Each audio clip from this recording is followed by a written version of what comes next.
Hello dear students, ನಾವು ನಿನ್ನೆಯ ತರಗತಿಯಲ್ಲಿ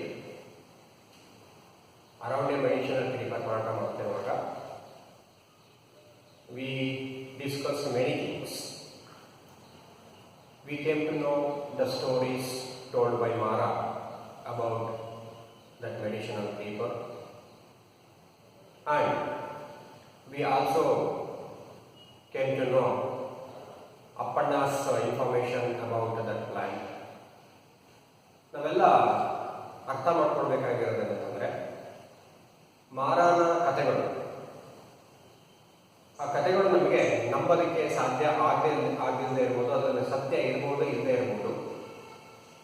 but one thing we should remember that medicinal, that plant or paper has definitely medicinal qualities. That we should keep in our mind. ಮಾರನ ಕಥೆಗಳಲ್ಲಿ ಸತ್ಯ ಇದೆಯೋ ಸುಳ್ಳಿದೆಯೋ ಅದು ಕಟ್ಟುಕಥೆನೋ ಅದು ಬೇರೆ ಪ್ರಶ್ನೆ. ಆದರೆ ಒಂದು ನಾವು ವೈಜ್ಞಾನಿಕವಾಗಿ ಏನು ಯೋಚನೆ ಮಾಡಬೇಕಪ್ಪ ಅಂತಂದರೆ those type of paper or plants definitely have medicinal qualities ಅಂತ ನಾವು ಅರ್ಥ ಮಾಡ್ಕೊಳ್ಬೇಕಾಗಿದೆ. ಈಗ ಈ ನರೇಟರ್ ಈಗ ಇಷ್ಟೊಂದು ಅವರು ಅಪ್ಪಣ್ಣ ಹೇಳಿದಾಗಿದ್ದು ಮಾರ ಕಥೆಗಳನ್ನೆಲ್ಲ ನೋಡಿದಾಗೆ ಮತ್ತೆ ಬಹಳ ವರ್ಷಗಳ ನಂತರ ಮಾರ ಈಗ ತೀರ್ಕೊಂಡಿದ್ದಾರೆ. ಬಹಳ ವರ್ಷಗಳಾಗಿದೆ. ಮತ್ತೆ ಅದೇ ಪೇಪರ್ ಬಗ್ಗೆ ನರೇಟರ್ ಈಗ ಅದೇ ಪೇಪರ್ಗೆ ಮತ್ತೆ ನರೇಟರ್ ವಿಷಯ ಬಂದಿದೆ. ಈಗ ಅವರು ಕೂಡ ಯಾಕೆ ಒಂದು ಎಕ್ಸ್ಪೆರಿಮೆಂಟ್ ಮಾಡಬಾರ್ದು? ಯಾಕೆಂತಂದ್ರೆ ಅಪ್ಪಣ್ಣ ಹೇಳಿದ್ದಾನೆ, Appanna told if they squeeze the leaves of those plants, leaves ಆ ಮೆಡಿಸಿನಲ್ ಪ್ಲಾಂಟ್ನ ಎಲೆಗಳ ರಸವನ್ನು ತೆಗೆದು ಏನು ಹಾಲಿಗೆ ಮಿಕ್ಸ್ ಮಾಡಿದಾಗ ಅದು ಕರಡಾಗುತ್ತೆ ಅಂತ ಹೇಳ್ತಾರೆ. ಈಗ narrator is going to experiment that. ನೋಡೋಣ ನಾನೇ ಯಾಕೆ ಎಕ್ಸ್ಪೆರಿಮೆಂಟ್ ಮಾಡಬಾರ್ದು ಅಂತ ಹೇಳ್ತಾರೆ. ಯಾಕಂದ್ರೆ ಅಪ್ಪಣ್ಣ ಹೇಳ್ತಾನೆ ನಮಗೆ ಆ ಥರ ಮಿಲ್ಕ್ 1 ಲೀಟರ್ ಅಷ್ಟು ನಮಗೆ ತರೋ ಸ್ಥಿತಿಯಲ್ಲಿಲ್ಲ, ನಾವೆಲ್ಲ ಆ ಥರ ಎಕ್ಸ್ಪೆರಿಮೆಂಟ್ ಮಾಡೋಣ ಅಂತ ಅಪ್ಪಣ್ಣ ಹೇಳ್ತಾರೆ. So narrator plucked some leaves. Okay, dear students, pluck ಅಂತಂದ್ರೆ ಕೀಳು.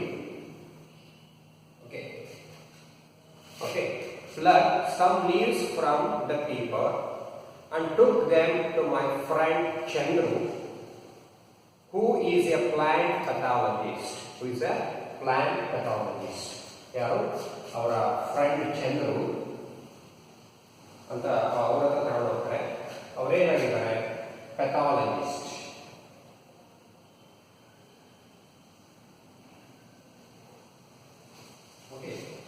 ಪೆಥಾಲಜಿಸ್ಟ್ ಅಂತಂದ್ರೆ ಪ್ಲಾಂಟ್ ಪೆಥಾಲಜಿಸ್ಟ್ ಅಂದ್ರೆ study of the causes and effects of the illness of plants. ಆ ಸಸ್ಯಗಳ ಅದಕ್ಕೇನಾದರೂ ಒಂದು ರೋಗ ಬಂದಿದ್ರೆ ಅದು ಯಾವ ಕಾರಣದಿಂದ ರೋಗ ಬಂದಿದೆ ಮತ್ತೆ ಅದನ್ನು ಹೇಗೆ ಕ್ಯೂರ್ ಮಾಡಬಹುದು. So this is also study. So ಈಗ ಇವರು ಚಂದ್ರವರು ಪ್ಲಾಂಟ್ ಪೆಥಾಲಜಿಸ್ಟ್. ಅವರು narrator plucked some leaves from the pepper, ಆ ಬಳ್ಳಿಯಿಂದ ಎಲೆಗಳನ್ನು ಕಿತ್ಕೊಂಡು took them to his friend Chandru, who is a plant pathologist. Narrator told him that he had heard about this plant. ಅವರು ಹೇಳ್ತಾರೆ ಇಷ್ಟು ಏನೋ ಇನ್ಫಾರ್ಮೇಶನ್ ಇತ್ತು ಪ್ಲಾಂಟ್ ಬಗ್ಗೆ ಎಲ್ಲರೂ ಅವರ ಫ್ರೆಂಡಿಗೆ ಹೇಳ್ತಾರೆ.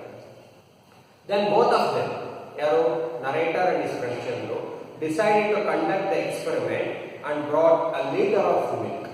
1 liter milk ಅನ್ನು ತಗೊಂಡ್ಬರ್ತಾರೆ. The other scientists friends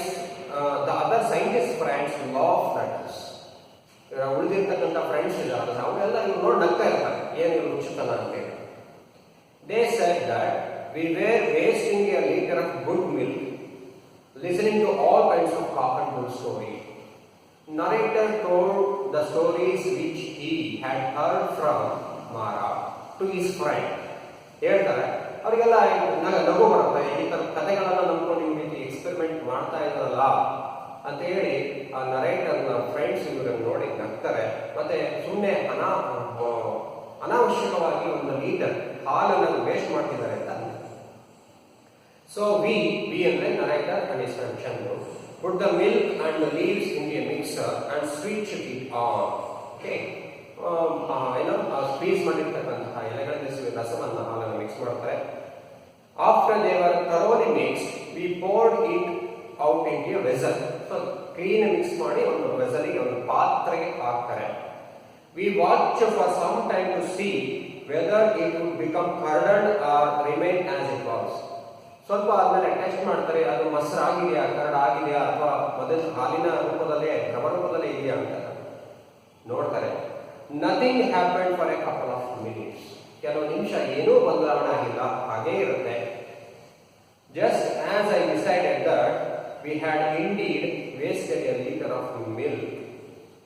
mostly ಅವರಿಗೆ ಯಾವುದೇ ಬದಲಾವಣೆ ಆಗದೆ ಇದ್ದಾಗ ಮೋಸ್ಟ್ಲಿ ನಾವು ಒಂದು ಲೀಟರ್ ಮಿಲ್ಕ್ ಅನ್ನು ವೇಸ್ಟ್ ಮಾಡ್ಬಿಡ್ಬೇನೋ ಅಂತ ಅನ್ಸುತ್ತೆ ಅವರಿಗೆ. Then the narrator touched it again. It had become firm and rubbery. ಮತ್ತೆ ಒಂದ್ಸಲ ಟೆಸ್ಟ್ ಮಾಡಿದಾಗ ನೋಡ್ತಾರೆ ಅದು ತುಂಬಾ ಗಟ್ಟಿಯಾಗಿದೆ. When V inverted the vessel, the whole thing fell out like a moulded palace. Okay, ಆ ಇಡೀ ಪಾತ್ರೆಯನ್ನು ಊಟ ಮಾಡಿದಾಗ ಒಂಥರ ಕೇಕ್ ಮೌಲ್ಡ್ ಆಗಿದೆ, ಅದು ತುಂಬಾ ಕೇಕ್ ರೂಪದಲ್ಲಿ ಕಟ್ ಮಾಡೋ ಆ ತರ ಅದು ಗಟ್ಟಿಯಾಗಿದೆ. ಸೊ ಇದರಿಂದ ಏನ್ ಗೊತ್ತಾಗುತ್ತೆ ಅಂತಂದ್ರೆ ಅಪ್ಪಣ್ಣ ಹೇಳಿದ್ದು ನಿಜ, ಟ್ರೂ. ಆ ಮೆಡಿಸಿನಲ್ ಕ್ರೀಪರ್ನ ಲೀವ್ಸ್ ನ ರಸವನ್ನು ತೆಗೆದಾಗ ಅದು ಪ್ರೂವ್ ಆಗಿದೆ. So then this creeper had some qualities. Okay, narrator ಗೊತ್ತಾಯ್ತು. This creeper, the leaves of this creeper, ಮತ್ತೆ ಅದಕ್ಕೆ ಈ ಕ್ವಾಲಿಟೀಸ್ ಇದೆ ಅಂತ ಗೊತ್ತಾಯ್ತು. Now it was our turn to wonder. ಈಗ ಮೊದಲಿಗೆ ನರೇಟರ್ಗೂ ಕೂಡ ನಂಬಕ್ಕೆ ಆಗ್ತಿರಲಿಲ್ಲ ಅಪ್ಪಣ್ಣ ಹೇಳಿದಾಗೆ ಮಾರಾಟದಲ್ಲಿ. ಸ್ವತಃ ಅವರೇ ಎಕ್ಸ್ಪೆರಿಮೆಂಟ್ ಮಾಡಿದಾಗ ಅವರಿಗೊಂದು ನಂಬಿಕೆ ಬಂದಿದೆ. But the problem was that despite all of this we didn't know which disease or diseases it cure. Okay, Appanna ಹೇಳಿದ್ದು ಸತ್ಯ ಪ್ರೂವ್ ಆಯಿತು. ಈಗ ಅವರಿಗೆ ಇಷ್ಟೆಲ್ಲ ಎಕ್ಸ್ಪ್ಲೇನ್ ಮಾಡಿದಾಗ ಈ ಒಂದು ಮೆಡಿಸಿನಲ್ ಕ್ವಾಲಿಟಿ ಇರ್ತಕ್ಕಂತಹ ಒಂದು ಬಳ್ಳಿ ಅದರ ಎಲೆಗಳು ಯಾವ ಕಾಯಿಲೆಯನ್ನ ಅದು ಗುಣ ಮಾಡುತ್ತೆ, ಕ್ಯೂರ್ ಮಾಡುತ್ತೆ, ಅದನ್ನ ಕಂಡುಹಿಡ್ಕೊಳ್ಳೋದು ಮುಖ್ಯ ಆಗುತ್ತೆ ನರಟವರಿಗೆ. ಯಾರು ಕಂಡುಹಿಡ್ಬೇಕಾದ್ರೆ, though no one seem to know, just like Mara, all and sundry. So please remember dear student, all and sundry ಅಂದ್ರೆ everyone. Okay, used to go around tying this creeper to the nearest plant and muttering stay up. ಎಲ್ಲರೂ ಏನ್ ಮಾಡ್ತಾರೆ, ಆ ಬಳ್ಳಿ ಬಗ್ಗೆ ಗೊತ್ತಿರೋರೆಲ್ಲ ಅದನ್ನ ಒಂದು ಮರಕ್ಕೆ ಸುತ್ತ ಹಾಕಿ ಕಟ್ಟೋದಕ್ಕೆ ಪ್ರಯತ್ನ ಮಾಡ್ತಿದ್ದಾರೆ ಹೊರತು ಅದು ಯಾವ ಕಾಯಿಲೆಗಳನ್ನ ಕ್ಯೂರ್ ಮಾಡುತ್ತೆ, ಹೇಗೆ ಕ್ಯೂರ್ ಮಾಡುತ್ತೆ, ನೋ, ಯಾರಿಗೂ ಗೊತ್ತಿಲ್ಲ. So that is the problem. I had never seen anyone actually go back to untie. ಯಾರಾದ್ರೂ ಅದನ್ನ ಬಿಡಿಸ್ತಾರ, ಕಟ್ಟಿರತಕ್ಕಂಥ ಮರಕ್ಕೆ ಕಟ್ಟಿರ್ತಕ್ಕಂಥದ್ದನ್ನು ಬಿಡಿಸ್ತಾರ? ಆ ಥರದ್ದು ಏನಿಲ್ಲ. ಕಟ್ಟದ ತಕ್ಷಣ ಕಟ್ತಾರೆ, ಅದನ್ನ ಬಳ್ಳಿ ಸಿಕ್ಕಾದ ತಕ್ಷಣ ಮರ ಕಟ್ತಾರೆ ಹೊರತು ಅದನ್ನು ಬಿಚ್ಚೋರು ಯಾರು ನೋಡಿ and take it home for some ailment. Okay, ailment ಅಂದ್ರೆ ಇಲ್ನೆಸ್ ಅಂತ. Time pass and once again I forgot about Mara's medicinal creeper. ಹೀಗೆ ಕೆಲವು ದಿವಸ ಆಗುತ್ತೆ, ಓಕೆ, ವರ್ಷಗಳು ಉರುಳ್ತವೆ. Narrator forgot about that medicinal creeper, ಮರ್ತೋಗಿರ್ತಾರೆ ಅದರ ಬಗ್ಗೆ. The other day, my erstwhile farm hand, okay, erstwhile ನೋಡಿ,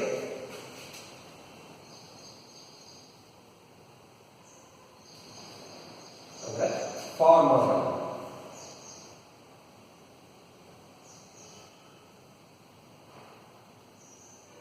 Okay, erstwhile ಅಂದ್ರೆ farmer ಅಂದ್ರೆ ಇಂದಿನ farm friend, ರೈತ. Krishna came to me. Okay, ಯಾರು?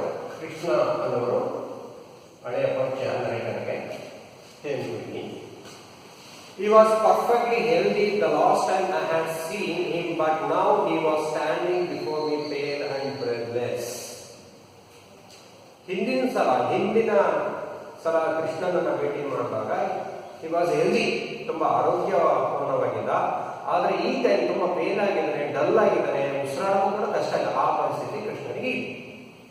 He had stopped working in the estate some time ago. ಅವಾಗಲೇ ಅವನು ಇವರ ಎಸ್ಟೇಟ್ ಅಲ್ಲಿ ಕೆಲಸ ಮಾಡೋದು ನಿಲ್ಲಿಸಿ and was driving a rickshaw.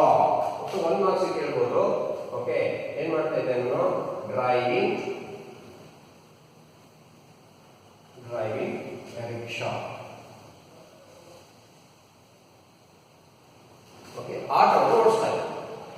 Apparently, when he changed his job, he started passing blood with his tools. Okay, ಅವನಿಗೆ ಏನಾಯ್ತು, ಯಾವಾಗಲೂ ಆಟೋ ಓಡಿಸೋ ಯಾವಾಗಲೂ ಕುತ್ಕೊಂಡೇ ಓಡಿಸ್ಬೇಕಲ್ಲ, ಅವಾಗ ಒಂದು ಅವನಿಗೆ ಕಾಯಿಲೆ ಶುರು ಅಥವಾ ಪೈಲ್ಸ್ ತರಬಹುದು ಅಂತ ಹೇಳ್ಬೋದು. Now he had become more serious and he was tired. ತುಂಬಾ ಸುಸ್ತಾಗಿದ್ದಾನೆ. ಓಕೆ, ಉಸಿರಾಡೋಕ್ಕೂ ಕೂಡ ಕಷ್ಟ ಆಗಿದೆ, ತುಂಬಾ ಡಲ್ ಆಗಿದ್ದಾನೆ. Now it had become more serious and he was tired, breathless and wheezing. Okay, ಉಸಿರಾಡೋಕೆ ಒಂಥರ ಸೌಂಡ್ ಬರ್ತಾ ಇದೆ. I thought he must be having piles. Mostly piles ಅಂದ್ರೆ ಮೂಲವ್ಯಾಧಿ ಇರ್ಬೋದೇನೋ ಅಂತ ನರೇಟರ್ ಯೋಚನೆ ಮಾಡ್ತಾರೆ. As far as I knew, the only allopathic treatment for piles was surgery. Okay, allopathic ಅಂತಂದ್ರೆ ಪಾಶ್ಚಿಮಾತ್ಯ ಮೆಡಿಸಿನಲ್ ಸಿಸ್ಟಮ್ ಟ್ರೀಟ್ಮೆಂಟ್ ಅಂತ ಹೇಳ್ಬೋದು. ನರೇಟರ್ಗೆ ಗೊತ್ತಿರೋ ಪ್ರಕಾರ ಪೈಲ್ಸಿಗೆ ಸರ್ಜರಿ ಆಗಲೇಬೇಕು ಅಂತ ತಿಳ್ಕೊಂಡಿದ್ರು. ಸರ್ಜರಿ, ಅದಕ್ಕೆ ಶಸ್ತ್ರಚಿಕಿತ್ಸೆ ಆಗಬೇಕು, ಸರ್ಜರಿ ಆಗಬೇಕು ಅಂತ. I felt sorry for this man he use to work hard to earn living. ನರೇಟರ್ಗೆ ತುಂಬಾ ಬೇಜಾರಾಗ್ತದೆ, ಕಷ್ಟಪಟ್ಟು ದುಡಿತಾ ಇದ್ದ, ಬದುಕ್ತಾ ಇದ್ದ ಅವನು, ಈಗ ಅವನಿಗೆ ಈ ತರ ಪರಿಸ್ಥಿತಿ ಬಂದಿದೆಯಲ್ಲ ಅಂದ. With a wife and a small children at home, I wondered how he could manage extensive surgical treatment at the hospital, which meant several days of hospitalization and so lack of work and income. ನರೇಟರ್ಗೆ ತುಂಬಾ ಬೇಜಾರಾಗುತ್ತೆ, ಯಾಕಂದ್ರೆ ಕೆಲಸ ಇಲ್ಲ ಅವನಿಗೆ, ಮನೆಯಲ್ಲಿ ಬೇರೆ ಮಕ್ಕಳು ಇದ್ದಾರೆ, ಹೆಂಡತಿ ಇದ್ದಾರೆ, ಕುಟುಂಬವನ್ನು ನಿರ್ವಹಣೆ ಮಾಡಬೇಕು. ಸರ್ಜರಿ ಅಂತಂದ್ರೆ ತುಂಬಾ ಖರ್ಚಿರುತ್ತೆ, ಹಾಸ್ಪಿಟಲ್ ಅಡ್ಮಿಟ್ ಆಗಬೇಕಾಗತ್ತೆ. ಈಗ ಇವನಿಗೆ ಆದಾಯ ಇಲ್ಲ, ಕೆಲಸ ಇಲ್ಲ, ಹೀಗೆ ಇವನು ಇದನ್ನು ನಿಭಾಯಿಸ್ತಾನೆ ಅಂತ ನರೇಟರ್ ಸಾರಿ ಫಾರ್ ದಿಸ್, ತುಂಬಾ ಬೇಜಾರಾಗುತ್ತೆ ಅವರಿಗೆ. He took some money from narrator ಅವನು ಸ್ವಲ್ಪ ಹಣವನ್ನು ತಗೊಂಡು ಪೇಂಟಿಗೆ ಹಾಸ್ಪಿಟಲ್ಗೆ ಹೋಗ್ತಾರೆ. The doctors there advised him surgery. ಹೇಳ್ತಾರೆ, ಇಲ್ಲಪ್ಪ ಇದಕ್ಕೆ ಡಾಕ್ಟರ್ಸ್ ಏನ್ ಮಾಡ್ತಾರೆ, ಇದಕ್ಕೆ ಸರ್ಜರಿ ಆಗಬೇಕು, ಶಸ್ತ್ರಚಿಕಿತ್ಸೆ ಆಗಬೇಕು ಅಂತ ಹೇಳ್ತಾರೆ. Krishna was scare. Okay, scare ಅಂದ್ರೆ ಭಯ, ಎದುರು. Okay, scare. Okay, Krishna was scare, ಎದುರಿಗೆ ಆಗುತ್ತೆ, ಭಯ ಆಗುತ್ತೆ. ಕೃಷ್ಣ ನೀವು ಈ ಮಲಯಾಳಿ ಸಾಧು, ಕೃಷ್ಣನಿಗೆ ಒಬ್ಬ ಮಲಯಾಳಿ ಸಾಧು ಪರಿಚಯ ಇತ್ತು. This god man had treated Krishna on an earlier occasion when Krishna had started developing boils all over his body. ಈಗ ಹುಣ್ಣಾಗೋದು, ಬಾಡಿಯಲ್ಲಿ ಹುಣ್ಣಾಗೋದು, ಈ ಆ ಥರ ಕಾಯಿಲೆ ಬಂದಾಗ ಕೃಷ್ಣ ಈ ಮಲಯಾಳಿ ಸಾಧನ ಭೇಟಿ ಮಾಡಿದ್ದು, ಮಲಯಾಳಿ ಸಾಧನ ಕ್ಯೂರ್ ಮಾಡಿದ್ದು. The god man had given Krishna the bark of some tree. Bark ಅಂದ್ರೆ ತೊಗಟೆ. ಅವಾಗ ಏನ್ ಮಾಡಿದ, ಆ ಗಾಯಗಳಿಗೆ ಹಚ್ಕೊಳ್ಳೋದಿಕ್ಕೆ ಬಾರ್ಕ್ ಅಂದ್ರೆ ತೊಗಟೆ.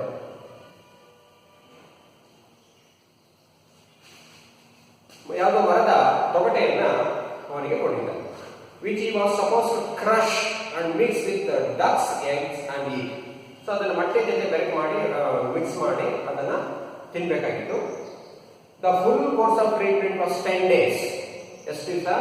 ಅದು 10 days ಇದನ್ನ ತಗೊಳ್ಬೇಕಾಗಿತ್ತಲ್ಲ, 10 ದಿವಸ ಯಾವ್ದು ಜೊತೆ ಏಕ್ ಜೊತೆ ಅದನ್ನ ತಿನ್ಬೇಕಾಗಿತ್ತು. The full course of treatment was 10 days. It seems Krishna had been completely cured. Okay, ಆ ಮಲಯಾಳ ಸಾಧು ಏನ್ ಕೊಟ್ಟಿರ್ತಾರೆ ಟ್ರೀಟ್ಮೆಂಟ್ ಇಂದ ಏನಾಯ್ತು, ಕೃಷ್ಣನ ಬಾಯ್ಸ್ ಇರ್ತವಲ್ಲ ಎಲ್ಲ ಕಡಿಮೆ ಆಯ್ತು. It seems Krishna had completely cured and after the treatment he never got a boil again. ಅದನ್ನ ನೋಡ್ಕೊಂಡು ಮತ್ತೆ ಆ ತರ ರಿಪೀಟ್ ಆಗಲಿಲ್ಲ ಆ ತರ ಕಾಯಿಲೆ. Krishna went to see the godman again. ಮತ್ತೆ ಹೋಗ್ತಾನೆ. Now the godman had become too old. ಈಗ ಹೋಗ್ತಾನೆ, ಯಾರಿಗೆ, ಈಗ ಅವನಿಗೆ ಪೈಲ್ಸ್ ಬಂದಿದೆಯಲ್ಲ, ಅದಕ್ಕೆ ಟ್ರೀಟ್ಮೆಂಟ್ ಮಾಡ್ತಾನೆ. ಈಗ ಅವನಿಗೆ ಏನಾಗಿದೆ, ವಯಸ್ಸಾಗಿದೆ. ಯಾರಿಗೆ? ಆ Malayali ಸಾಧಿಗೆ.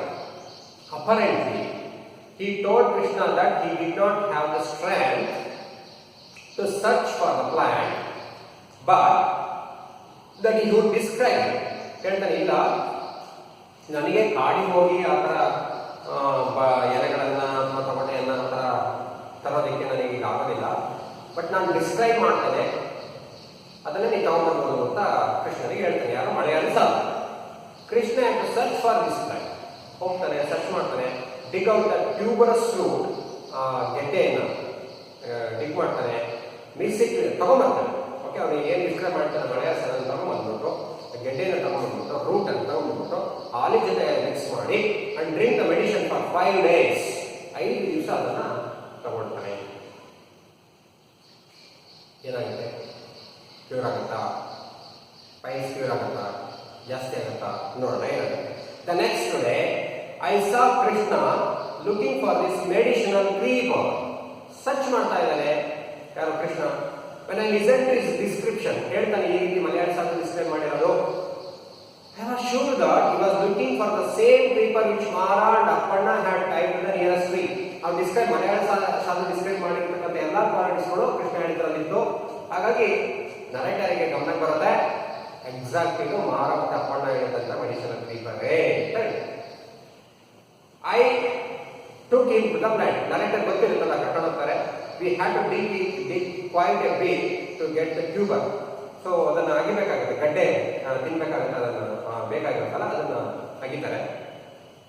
Krishna ground his root and drank milk, ಅದನ್ನು ಕುಡಿತಾನೆ. Within a day his piles remove. 5 ದಿವಸ ತಗೊಳ್ಬೇಕು ಅಂತ ಹೇಳಿರ್ತಾರೆ ಯಾರು? ಮಲಯಾಳ ಸಾಧು. ಆ ಗಡ್ಡೆಯನ್ನ ಹಾಲಿನ ಜೊತೆ ಮಿಕ್ಸ್ ಮಾಡಿ 5 ದಿವಸಗಳ ಕಾಲ ತಗೊಳ್ಬೇಕು ಅಂತ ಹೇಳಿರ್ತಾರೆ. ಓಕೆ, ಹಾಗಾಗಿ ಕೃಷ್ಣ ಡಿಗ್ 5 ದಿವಸ. So within a days his piles remove. It was completely cured in 5 days. ನೋಡಿ, ಇಟ್ ವಾಸ್ ಕಂಪ್ಲೀಟ್ಲಿ, ಮೊದಲನೇ ದಿನನೇ ಸ್ವಲ್ಪ ರೋಗ ಗುಣಾಂಕ ಲಕ್ಷಣ ಕಾಣಿತು. It was completely cured in 5 days. Krishna bid goodbye to his job as a rickshaw driver. ನೋಡಿ, 5 ದಿವಸ ನಂತರ ಸಂಪೂರ್ಣ ಕ್ಯೂರ್ ಆಯ್ತು ಪೈಲ್ಸ್. ಯಾವುದೇ ಸರ್ಜರಿ ಇಲ್ಲದೆ, without A surgery Krishna piles was cured. ತುಂಬಾ ಕಂಪ್ಲೀಟ್ ಆಗಿ ಕ್ಯೂರ್ ಆಯ್ತು 5 ದಿವಸ ತಗೊಂಡ್ಮೇಲೆ. ಸೊ ಯಾವಾಗ ಕುರಿತ ಅವನ ಆಟೋ ಡ್ರೈವರ್ ಇದಕ್ಕೆ ಬಿಡ್ತಾನೆ, ಜಾಬ್ ಅನ್ನ ಬಿಡ್ತಾನೆ. Even more strange was what happen to me. ಇದಕ್ಕಿಂತ ವಿಚಿತ್ರ ಏನಪ್ಪಾ ನರೇಟರ್ ಆಗಿದ್ರೆ, when he had dug up the root, the narrator had just small piece of it. ಸ್ವಲ್ಪ ಅದನ್ನ ಜಗಿತಾರಲ್ಲ, ಅದನ್ನ ಏನು ಬೇರಾಗಿರ್ಬೋದು ಅದನ್ನ, just to see what how it tasted, ಯಾವ ರೀತಿ ಟೇಸ್ಟ್ ಇರುತ್ತೆ ಅಂತ ನೋಡಿ ಟೆಸ್ಟ್ ಮಾಡೋಕೆ ಒಂದು ಸ್ವಲ್ಪ ತೆಗಿತಾರೆ. ಇಟ್ ವಾಸ್ ಸ್ಲೈಟ್ಲಿ ಬಿಟ್ಟರ್, ತುಂಬಾ ಕಹಿ ಇರುತ್ತೆ ಅದು ಬೇರೆ. My right knee had been paining for quite some time. ಬಹಳ ದಿವಸದಿಂದ ನರೇಟರ್ನ ಓಕೆ ಅದು ಬಲಗಾಲದ ಹೀಲ್ ತುಂಬಾ ಪೈನ್ ಇರುತ್ತೆ ಅವರಿಗೆ. If I had to walk long distances I would start limping. ಬಹಳ ದೂರ ನಡೆದ್ರೆ ಅದನ್ನ ಏನಾಗುತ್ತೆ ಕುಂಟಬೇಕಾಗಿತ್ತು, ಕಾಲು ಸಂಪೂರ್ಣವಾಗಿ ನೆಲಕ್ಕೆ ಊರಕ್ಕಾಗ್ತಿರಲಿಲ್ಲ ಅವರಿಗೆ. In addition of late there was swelling next to the bone of my knee. ಜಾಸ್ತಿ ನಡೆದ್ರೆ ಆ ಏನು ಊದ್ಕೊಂಬಂದು ಸ್ವೆಲ್ ಬರೋದು. The surgeon had said that it had to be surgically removed, and I noticed that narrator noticed that a few days after I had eaten the piece of fruit, the swelling had disappeared. The surgeon doctor ಹೇಳಿದ್ರು ಅದನ್ನ surgical ಇದು ಮಾಡಿ ಅದನ್ನು remove ಮಾಡಬೇಕು ಅಂತ ಹೇಳ್ತಾರೆ swelling. ಆದರೆ ಇವರು ಅಕಸ್ಮಾತ್ ಆಗಿ ತಿಂದಿರ್ತಕ್ಕಂತಹ ಗಡ್ಡೆಯಿಂದ, ಯಾವ ಮೆಡಿಸಿನಲ್ ಕ್ರೀಪರ್ನ ಗಡ್ಡೆಯಿಂದ ಏನಾಗಿದೆ, ಅದು ಕ್ಯೂರ್ ಆಗಿದೆ. ಆ ಸ್ವೆಲ್ಲಿಂಗ್ ನಿಂತೋಗಿದೆ, ಪೇಯ್ನ್ ನಿಂತೋಗಿದೆ, because of that medicinal creeper. ಅದಕ್ಕೆ ನರೇಟರ್ ಹೇಳ್ತಾರೆ, ಈಗ ಅವರಿಗೆ ಹಲವಾರು ಪ್ರಶ್ನೆಗಳು ತಲೆಯೊಳಗೆ ಬರುತ್ತೆ. ಏನು ಇದು ಏನಂತೆ, how can I say that this was the effect of the creeper. ಈಗ 100% ಹೇಳಿ ಅದನ್ನು ತಿಂದಿದ್ದಕ್ಕೆ ನನಗೆ ಆ ಸ್ವೆಲ್ಲಿಂಗ್ ರೈಟ್ ಹೀಲಲ್ಲಿ ಆಗ್ತಕ್ಕಂಥ ಸ್ವೆಲ್ಲಿಂಗ್ ಕಡಿಮೆ ಆಗಿದೆ ಅಂತ ಹೇಗಿರೋದು ಸಾಧ್ಯ? It would have been purely accidental. ನಂತರ ಆಕಸ್ಮಿಕವಾಗಿ ಕಡಿಮೆ ಆಗಿರ್ಬೋದಾ? ಈವನ್ ಇಟ್ ವಾಸ್ ಸೊ, ಹಾಗಾಗಿದ್ದು there was various types of swelling that occurs in the human body, and this particular plant may be effective on only some of them. Okay, ಈಗ ಅದೇ ತರ ಏನಾಗುತ್ತೆ, ಬಾಡಿಗೆ ಹಲವಾರು ಪೈಲ್ಸ್ಗಳು ಇರುತ್ತೆ. ಆ ಹಲವಾರು ಪೈಲ್ಸ್ ಕೆಲವುಗಳಿಗೆ ಇದು ಏನು ಎಫೆಕ್ಟ್ ಆಗ್ಬೋದು, ಎಫೆಕ್ಟ್ ಇದು ಕ್ಯೂರ್ ಮಾಡ್ತಕ್ಕಂಥ ಒಂದು ಅಂಶ ಈ ಮೆಡಿಸಿನಲ್ ಕ್ವಾಲಿಟಿಯಲ್ಲಿ ಇರ್ಬೋದು. Who is going to do research in all these aspects? ಇದ್ರ ಬಗ್ಗೆ ರಿಸರ್ಚ್ ಮಾಡೋದು ಯಾರು? ಈಗ ಮೆಡಿಸಿನಲ್ ಪ್ಲಾಂಟ್ ಇದೆ, ಕ್ರೀಪರ್ ಇದೆ. ಆ ಕ್ರೀಪರ್ ಅಲ್ಲಿ ಮೆಡಿಸಿನಲ್ ಕ್ವಾಲಿಟೀಸ್ ಇದೆ. ಇದು ಯಾವ್ಯಾವ ಕಾಯಿಲೆಗಳನ್ನ ಗುಣ ಮಾಡ್ತಕ್ಕಂಥ ಅಂಶ ಅದರಲ್ಲಿದೆ. ಓಕೆ, ಯಾವ ಕಾಯಿಲೆಗಳನ್ನ ಗುಣಪಡಿಸಬಹುದು, ಎಷ್ಟರ ಮಟ್ಟಿಗೆ ಅದರಲ್ಲಿ ಸಕ್ಸಸ್ ಆಗ್ತದೆ, ಇದ್ರ ಬಗ್ಗೆ ಎಲ್ಲ ಯಾರು ರಿಸರ್ಚ್ ಮಾಡಬೇಕು? Who is going to do research into all these aspects? ಯಾರು ಮಾಡಬೇಕಾದ್ರೆ? For people like Mara, research is of no importance at all. ಮಾರಾ ಅಂತವರಿಗೆ ಪಾಪ ಅವ್ರು ಹೇಗೆ ಈ ತರ ರಿಸರ್ಚ್ ಮಾಡೋಕ್ಕಾಗುತ್ತೆ? Okay, they can transmit the information they have got through orally. ಹೇಳ್ಬೋದು ಇದು ಮೆಡಿಸಿನಲ್ ಪ್ಲಾಂಟು, ಓಕೆ ಹೇಳ್ಬೋದು, ಬಟ್ ಅವರಿಗೆ ಯಾವ ಕಾಯಿಲೆಗಳನ್ನ ಕ್ಯೂರ್ ಮಾಡುತ್ತೆ ಅಷ್ಟು ಗೊತ್ತಿದ್ರು ಕೂಡ ಕೆಲವೊಮ್ಮೆ ಇದು ಕೆಮ್ಮನ್ನ ಕ್ಯೂರ್ ಮಾಡುತ್ತೆ, ಶೀತವನ್ನ ಕ್ಯೂರ್ ಮಾಡುತ್ತೆ ಅಂತ ಗೊತ್ತಿದ್ರೆ ಸೈಂಟಿಫಿಕ್ ರೀಸನ್ಸ್ ಅವ್ರಿಗೆ ಗೊತ್ತಿರಲ್ಲ. ಅದನ್ನೆಲ್ಲ ಮಾಡಬೇಕಾಗಿರ್ತಕ್ಕಂಥ ಯಾರು? But people like Mara, research is of no important, ತಲೆನೇ ಕೆಡಿಸ್ಕೊಳ್ಳೋದಿಲ್ಲ. Even Malayala god shared his knowledge with Krishna only because he was too old and weak. Malayali sadhu ಕೃಷ್ಣನ್ಗೆ ಡಿಸ್ಕ್ರೈಬ್ ಮಾಡ್ತಾನೆ ಆ ಪ್ಲಾಂಟ್ ಬಗ್ಗೆ. ಯಾಕೆ ಮಾಡ್ತಾನೆ? Because he was too old to go to the forest and bring them. ಅವನಿಗೆ ವಯಸ್ಸಾಗಿದೆ, ಹೋಗ್ತಕ್ಕಾಗೋದಿಲ್ಲ ಅನ್ನೋ ಒಂದೇ ಒಂದು ಉದ್ದೇಶಕ್ಕೆ ಅವನು ಡಿಸ್ಕ್ರೈಬ್ ಮಾಡ್ತಾನೆ. ಚೆನ್ನಾಗಿದೆ, ಆರೋಗ್ಯವಾಗಿದ್ರೆ ನಾವು ಹೇಳೋಣ ಕೃಷ್ಣನಿಗೆ. ನೋ. ಸೊ ವಿ ಆರ್ ಇಲ್ಲದಿದ್ರೆ he would have gone to the forest himself. ತಾನೇ ಹೋಗ್ಬಿಟ್ಟು and given Krishna the medicine as a secret portion. ನೋಡಪ್ಪ ಇದು ತುಂಬಾ ಅಮೂಲ್ಯವಾದದ್ದು ಅಂತ ಹೇಳಿ ಅದು ಮಂತ್ರ ಶಕ್ತಿ ಇದೆ, ಆ ಶಕ್ತಿ ಈ ಶಕ್ತಿ ಇದೆ ಅಂತ ಹೇಳಿ ಕೃಷ್ಣನ್ ಕೊಡ್ತಿದ್ದೆ ಹೊರತು ಅದನ್ನ ಯಾವ ಕಾರಣಕ್ಕೂ ಮಲಯಾಳ ಶಬ್ದ ತುಂಬಾ ಸ್ಟ್ರಾಂಗ್ ಆಗಿದ್ರೆ ಅವ್ನು ಚೆನ್ನಾಗಿದ್ದಿದ್ರೆ ಕೃಷ್ಣನಿಗೆ ಈ ಡಿಸ್ಕ್ರಿಪ್ಷನ್ ಅನ್ನ ಆ ಮೆಡಿಸಿನಲ್ ಪ್ಲಾಂಟ್ ಬಗ್ಗೆ ಹೇಳ್ತಾ ಇರಲಿಲ್ಲ. This is what is happening in our country. One of the problems is many problems ಆಗ್ತದೆ. ಅದರಲ್ಲಿ ಒಂದು ಸಮಸ್ಯೆ ಏನಪ್ಪ ಅಂದ್ರೆ these native doctors, Malayalam sadhu anta native doctors, believe that if they told others about their medicines, ಈ ತರದ medicinal quality ಇರ್ತಕ್ಕಂಥ plant ಬಗ್ಗೆ ಬೇರೆಯವರಿಗೆ ಹೇಳಿದ್ರೆ the medicines wood lose the potency, ಅದು ಸತ್ವವನ್ನು ಕಳ್ಕೊಂಡ್ಬಿಡುತ್ತೆ ಅಂತ ಒಂದು ನಂಬಿಕೆ. ಯಾರು ಈ ಮಲಯಾಳ ಸಾಧು ಅಂತವರು ಅವ್ರೇನಂತ ನಂಬಿಕೆ ಹುಟ್ಟಾಕಿದ್ದಾರೆ ಅಂದ್ರೆ ಈ ತರದ ಪ್ಲಾಂಟ್ ಬಗ್ಗೆ ನಾನು ಕಾಯಿಲೆ ಬರುತ್ತೆ ನನಗೆ ಅದನ್ನ ಆ ಪ್ಲಾಂಟ್ ಬಗ್ಗೆ ಹೇಳಿದ್ರೆ ಅದು ಮೆಡಿಸಿನ್ ಪವರ್ ಕಡಿಮೆ ಆಗುತ್ತೆ. ಬಿಕಾಸ್ ಆಫ್ ದಿಸ್ ಬಿಲೀಫ್, ಈ ತರದ ನಂಬಿಕೆಗಳಿಂದ India's native medicinal system are on the verge of extinction. ಕಣ್ಮರೆ ಆಗ್ತಾ ಸಾಗ್ತಾ ಇದೆ. ಎಕ್ಸ್ಟಿಂಕ್ಷನ್.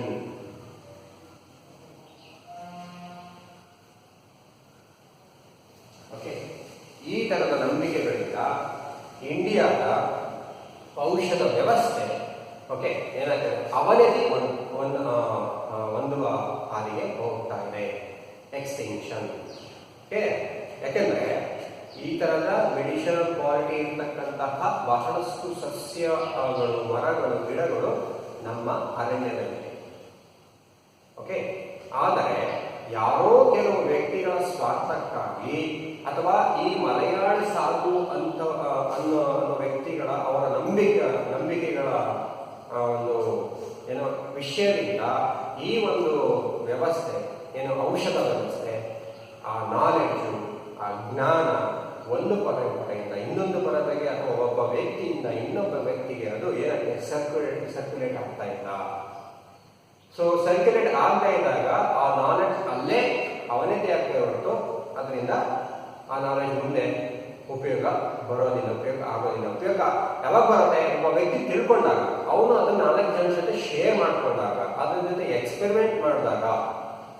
ಸೊ ಈ ಕಡೆ ಇದು ಆ ತರದ ವ್ಯಕ್ತಿಗಳ ಒಂದು ನಂಬಿಕೆಗಳಾದ್ರೆ ಈ ನಮ್ಮ ಮಾಡರ್ನ್ ಏನೋ ಡಾಕ್ಟರ್ಸ್ ಏನಿದ್ದಾರೆ they don't believe and they do not take it seriously. They do not take it seriously. We know how the friends of narrator doctors, they laughed at narrator when they were going to experiment with leaves of that medicinal paper. Chandru ಮತ್ತೆ narrator ಅವರಿಬ್ರು experiment ಯಾವ ರೀತಿ ಇವರು ಹಾಸ್ಯ ಮಾಡಿದ್ರು, ನಗ್ತಾ ಇದ್ರು, ಬೈತಾ ಇದ್ರು ಅನ್ನೋದನ್ನ ನೋಡಿದ್ವಿ. ಈ ತರದ ಎಜುಕೇಟೆಡ್ ಪೀಪಲ್ಲೇ ಈ ತರ ಭಾವನೆಗಳಿದ್ದಾಗ ಓಕೆ, ಮತ್ತೆ ಮಲಯಾಳ ಸಾಧುವಂತ ನಂಬಿಕೆಗಳಿಂದ ನಮ್ಮ ಔಷಧ ವ್ಯವಸ್ಥೆ ಓಕೆ ಒಂದು ಅತ್ಯದ್ಭುತವಾಗಿರ್ತಕ್ಕಂಥ ನಾಲೆಡ್ಜ್ ಆ ಒಂದು ಸಿಸ್ಟಮ್ ಏನಾಗ್ತದೆ ನರೇಟರ್ ಪ್ರಕಾರ ಖಂಡಿತವಾಗಿ ಒಂದು ಅವನತಿ ಸಾಕ್ತಾರೆ ಅಂತ ಹೇಳ್ತಾರೆ. ಹಾಗಾಗಿ ಆ ದೃಷ್ಟಿಯಿಂದ ಈ ಪಾಠಗಳು ತುಂಬಾ ಮುಖ್ಯ ಆಗುತ್ತೆ ಡಿಯರ್ ಸ್ಟೂಡೆಂಟ್ಸ್. ಈಗ ನಿಮ್ಮ ಮನೆಯಲ್ಲೇ ನಿಮ್ಮ ತಂದೆ ತಾಯಿ ಅಜ್ಜ ಮನೆಯಲ್ಲಿರ್ತಕ್ಕಂಥ ಆಹಾರ ಪದಾರ್ಥಗಳಲ್ಲೇ ಅವ್ರಿಗೆ ಗೊತ್ತಿರುತ್ತೆ ಯಾವ್ಯಾವ ಔಷಧ ಯಾವ್ಯಾವ ಕಾಯಿಲೆಗಳಿಗೆ, ತಲೆನೋವಿಗೆ, ಶೀತಕ್ಕೆ. ಅವರೆಲ್ಲ ಅವಾಗೆಲ್ಲ ನಮ್ಮ ಅಜ್ಜ ಮತ್ತು ಅಜ್ಜಿಯಂದ್ರೆಲ್ಲ ಅವಾಗೆಲ್ಲ ಡಾಕ್ಟರ್ಸ್ ಹತ್ರ ಜಾಸ್ತಿ ಹೋಗ್ತಾ ಇರಲಿಲ್ಲ. ಓಕೆ, ಏನ್ ಮಾಡ್ತಾ ಇದ್ರು? They cured many disease with their own medicine. ಮನೆಯಲ್ಲಿ ಹಿತ್ತಲಲ್ಲಿ ಸಿಗ್ತಕ್ಕಂತಹ ಬಳ್ಳಿ ಎಲೆಗಳಿಂದಲೇ ಹಲವಾರು ಸಣ್ಣ ಪುಟ್ಟ ಕಾಯಿಲೆಗಳನ್ನ ಕ್ಯೂರ್ ಮಾಡ್ಕೊಳ್ಳೋದು. ಆಸ್ಪತ್ರೆಗೆ ಸಣ್ಣ ವಿಷಯಗಳೆಲ್ಲ ಆಸ್ಪತ್ರೆಗೆ ಹೋಗ್ತಾ ಇರಲಿಲ್ಲ. ನಾವೇನ್ ಮಾಡ್ತಾ ಇದ್ವಿ? ಸಣ್ಣ ಶೀತ ಆದರೂ ಕೂಡ ಮಾತ್ರೆ ತಗೊಳ್ತೀವಿ, ಸಣ್ಣ ತಲೆನೋವನ್ನು ಕೂಡ ಮಾತ್ರೆ ತಗೊಳ್ತೀವಿ, ಸಣ್ಣ ಮೈಕೈ ನೋವನ್ನು ಕೂಡ ಮಾತ್ರೆ ತಗೊಂಡು ಏನ್ ಮಾಡ್ತಾ ಇದ್ವಿ? ನಮ್ಮ ಇಮ್ಯೂನ್ ಸಿಸ್ಟಮ್ ಅನ್ನ ನಾವೇ ಹಾಳು ಮಾಡ್ಕೊಳ್ತಾ ಇದ್ದೀವಿ. ಓಕೆ, ಇದೆಲ್ಲ ಒಂದು ಆ ವ್ಯವಸ್ಥೆಯೊಳಗೆ ನಮ್ಮನ್ನ ಸಿಗಾಕ್ಸ್ಕೊಂಡಿದ್ದಾರೆ. ಓಕೆ, ನಮ್ಮ ಒಂದು ಸಾಂಪ್ರದಾಯಿಕ ಮೆಡಿಸಿನ್ ಸಿಸ್ಟಮ್ ಏನಿದೆ ಅದು ಕಳಪೆ ಅನ್ನೋ ಒಂದು ಜ್ಞಾನ ನಮ್ಮಲ್ಲಿ ಬಿಟ್ಟಿದ್ದಾರೆ. ಅದರಿಂದ ನಾವು ಹೊರಬರಬೇಕು. ನಾವು ವಿದ್ಯಾರ್ಥಿಗಳು ಆ ದಿಸೆಯಲ್ಲಿ ರಿಸರ್ಚ್ ಮಾಡ್ತಕ್ಕಂಥ ಗುಣವನ್ನು ಬೆಳೆಸ್ಕೊಳ್ಬೇಕು.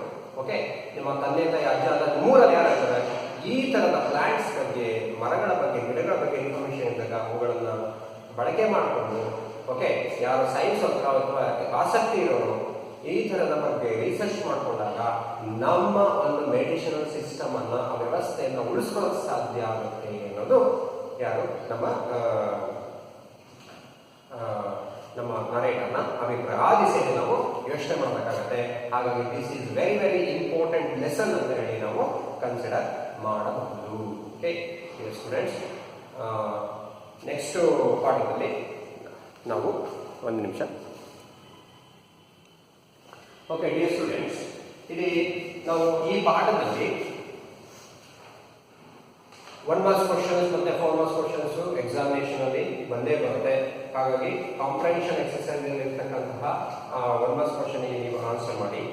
ಇಲ್ಲಿ another grammar part in vocabulary ನಾವು ತಿಳ್ಕೊಬೇಕಾಗಿದ್ದು.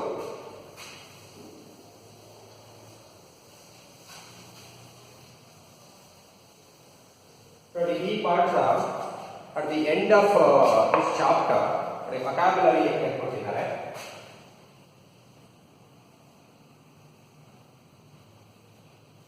ವೊಕ್ಯಾಬ್ಯುಲರಿ ಇದರಲ್ಲಿ ವರ್ಡ್ ಫಾರ್ಮೇಷನ್ ಅಂತ ಇದೆ.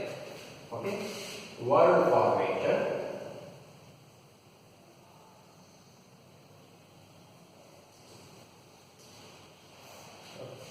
Word formation. So word formation ಏನಂದ್ರೆ ಅವರು ಅಫಿಕ್ಸಸ್ ಬಗ್ಗೆ ಹೇಳ್ತಾರೆ.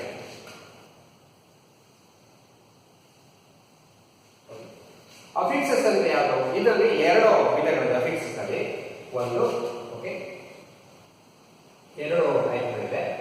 ಓಕೆ, ಒಂದು prefix, okay, prefix. 2 suffix. Okay, prefix ಮತ್ತೆ ಸಫಿಕ್ಸ್. ಏನು ಪ್ರಿಫಿಕ್ಸ್ ಮತ್ತೆ ಸಫಿಕ್ಸ್ ಅಂದ್ರೆ? ಓಕೆ, ಏನು ಪ್ರಿಫಿಕ್ಸ್ ಮತ್ತೆ ಸಫಿಕ್ಸ್ ಅಂದ್ರೆ? So prefix and suffix R added. ಇವುಗಳನ್ನ ನಾವು ಆಡ್ ಮಾಡ್ತೀವಿ. ಯಾವ್ದು ಆಡ್ ಮಾಡ್ತೀವಿ ಅಂದ್ರೆ, ಒಂದು ಪದದ ಬಿಗಿನಿಂಗ್ ಆಡ್ ಮಾಡಿದ್ರೆ ಅದನ್ನ ಪ್ರಿಫಿಕ್ಸ್ ಅಂತಾರೆ. ಸೊ ಪದದ ಎಂಡ್ ಆಡ್ ಮಾಡಿದ್ರೆ ಅದನ್ನು ಸಫಿಕ್ಸ್ ಅಂತಾರೆ. ಫಾರ್ ಎಕ್ಸಾಂಪಲ್ ನೋಡಿ,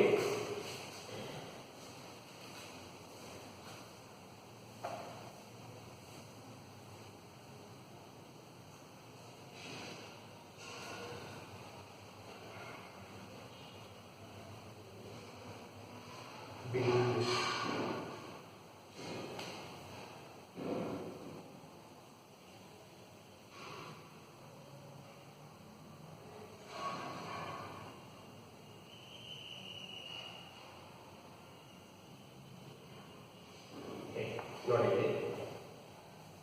ಈಗ ಅಪಿಯರ್ ಅಂತ ಪದ. So this is the rule ಪದ. ಓಕೆ, ಅಪಿಯರ್ ಅನ್ನೋ ಪದ ಇದೆ. ಇದಕ್ಕೆ ನಾನು ಏನ್ ಮಾಡ್ತೀನಿ, ಬಿಗಿನಿಂಗ್ ಅಲ್ಲಿ ದಿಸ್ ಅನ್ನು ಸೇರಿಸ್ತೇನೆ. ಸೊ ಇಲ್ಲೇನಾಯ್ತು, ನಮಗೆ ದಿಸ್ ಅಪಿಯರ್ ಅಂತ ಸಿಗುತ್ತೆ. ಓಕೆ, ವಾಕ್ಯ ರೂಟ್ ವರ್ಡ್ನ ಮೊದಲಿಗೆ ಸೇರಿಸ್ತಕ್ಕಂಥದ್ದು. ಏನಾಗುತ್ತೆ, ಅಪಿಯರ್ ಅನ್ನೋದು ರೂಟ್ ವರ್ಡ್ ಇರುತ್ತೆ. ಬಿಗಿನಿಂಗ್ ಆಫ್ ದಿ ವರ್ಡ್ ಸೇರಿಸ್ತಕ್ಕಂಥದ್ದು ಏನಾಗುತ್ತೆ, ಪ್ರಿಫಿಕ್ಸ್ ಆಗುತ್ತೆ. ಪ್ರಿಫಿಕ್ಸ್ ಆಗಿ ದಿಸ್ ಅಪಿಯರ್ ಗೆ ನಾವು ದಿಸ್ ಅಂತಾಗ ದಿಸ್ ಅಪಿಯರ್ ಆಗುತ್ತೆ. ಇಲ್ಲಿ ನೋಡಿ ಹೆಲ್ಪ್ ಅಂದ್ರೆ root word. At the end of the word ನಾನು ಹೇಳಿದ್ರೆ ಲೆಸ್ ಅಂತ ಸೇರಿಸ್ತೀನಿ. ಸೊ ಏನಾಗುತ್ತೆ, ಹೆಲ್ಪ್ಲೆಸ್ ಅಂತ ಆಗುತ್ತೆ. ಇದನ್ನು ನಾವು ಸಫಿಕ್ಸ್ ಅಂತ ಕರಿತೀವಿ. ಸೊ ಅದರ್ವೈಸ್ ಯೂಸ್ ಅಂದ್ರೆ ಪ್ಲಸ್ ಲೆಸ್ ಅಂತ ನಾವು ಸೇರಿಸ್ತೀವಿ. ಸೊ ಏನಾಗುತ್ತೆ, ಯೂಸ್ಲೆಸ್ ಅಂತ ಆಗುತ್ತೆ. ಓಕೆ. ಸೊ ರೂಟ್ ವರ್ಡ್ ಇಲ್ಲಿ ಅಪಿಯರ್. ಆ ರೂಟ್ ವರ್ಡ್ ನ ಬಿಗಿನಿಂಗ್ ಸೇರಿಸಿದ್ರೆ ಅದನ್ನ ಪ್ರಿಫಿಕ್ಸ್ ಅಂತಾರೆ. ಇಲ್ಲಿ ಹೆಲ್ಪ್ ಅನ್ನೋದು ರೂಟ್ ವರ್ಡ್ ನ ಕೊನೆಗೆ ಸೇರಿಸಿದ್ರೆ ಅದು ಸಫಿಕ್ಸ್ ಅಂತ ಕರೀತಾರೆ. ಸೊ ಹಾಗಾಗಿ ಇದು ವರ್ಡ್ ಫಾರ್ಮೇಶನ್ ಅಲ್ಲಿ ಇರ್ತಕ್ಕಂಥದ್ದು ಪ್ರಿಫಿಕ್ಸ್ ಮತ್ತೆ ಸಫಿಕ್ಸ್. ಕೆಲವೊಮ್ಮೆ ನಮಗೆ ಆ ಒಂದು ಆಂಟೋನಿಮ್ಸ್ ವಿರುದ್ಧಾರ್ಥಕ ಪದಗಳು ಪ್ರಿಫಿಕ್ಸ್ ಅನ್ನು ಆಡ್ ಮಾಡಿದಾಗ ಸಿಕ್ಬಿಡುತ್ತೆ. ಓಕೆ ನೋಡಿ, ಈಗ ಅಪಿಯರ್ ಅನ್ನೋದು ರೂಟ್ ವರ್ಡ್. ಸೊ ಅದರ ಆಂಟೋನಿಮ್ ಏನಂತ ಡಿಸ್ಅಪಿಯರ್ ಅಂತ ಆಗ್ಬೋದು. ಎಲ್ಲದಕ್ಕೂ ಹಾಗೆ ಇರೋದಿಲ್ಲ. ಕೆಲವೊಂದು ಪದಗಳಿಗೆ ಆಂಟೋನಿಮ್ಸ್ ನಮಗೆ ಈ ಪ್ರಿಫಿಕ್ಸ್ ಮತ್ತೆ ಸಫಿಕ್ಸ್ ಅನ್ನ ಆಡ್ ಮಾಡಿದಾಗ ನಮಗೆ ಸಿಕ್ಬಿಡುತ್ತೆ. ಹಾಗಾಗಿ ಡಿಯರ್ ಸ್ಟೂಡೆಂಟ್ಸ್, ಇಲ್ಲಿ ಹಲವಾರು ಪದಗಳನ್ನು ಕೊಟ್ಟಿದ್ದಾರೆ. ಫಾರ್ ಎಕ್ಸಾಂಪಲ್ ಇಲ್ಲಿ ನೋಡಿ, ಒಂದು ಕಾಲಮ್ ಅಲ್ಲಿ ಎ ಕಾಲಮ್ ಅಲ್ಲಿ joy, worth, head, quite, child, partial, permit, star, Nobel,